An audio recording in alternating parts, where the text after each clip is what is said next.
So now that we've defined enthalpy, we can talk about delta H of reaction. So that stands for the enthalpy of reaction. Enthalpy of reaction. I usually just say heat of reaction. So the amount of heat that is either absorbed or released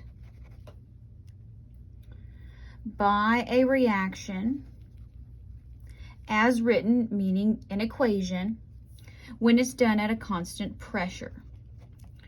When you're finished writing, turn the page. So what does this look like? So you'll see here, heat and delta H can be considered a stoichiometric quantity. What that means is you can have your balanced equation, and if this fractional coefficient hurts your heart, it does mine too, but in thermodynamics, fractional coefficients are unfortunately allowed. So I've had to get over it. So unfortunately you do too. All right, so you'll give your equation, look, it's already balanced. Thank goodness, we're not going to have to deal with that. But you're going to be given delta H of reaction. It's in the same line. Pay attention to the sign here because that's going to determine whether heat is absorbed or released. Think endothermic, exothermic.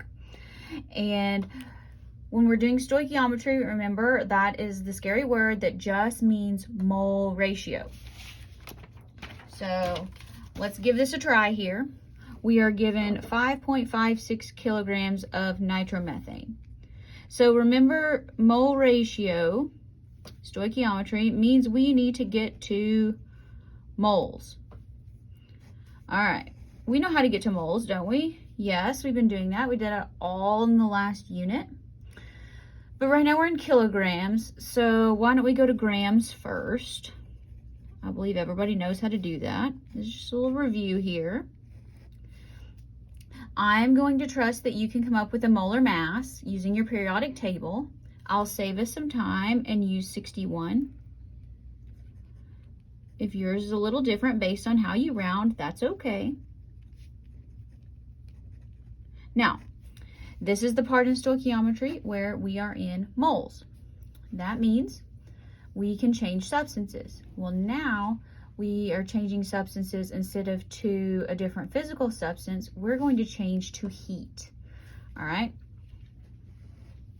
So we use our equation, 2 moles of nitromethane, CH3NO2, produces, copy the negative sign, 1418 kilojoules. What that looks like. Calculator, 5.56 times 1,000 times negative 1418, and then let's divide by 61, and let's divide by 2. So this is a very, very large number. I'm going to go with, copy the negative, 6.46 times 10 to the 10 to the 4th kilojoules. All right, so let's kind of put this in perspective.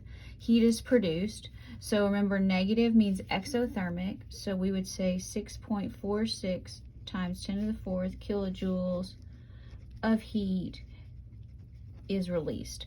This answer is fine as long as you include the negative sign. This is really kind of what it means. So either one of these is acceptable. Just make sure you know what they both mean.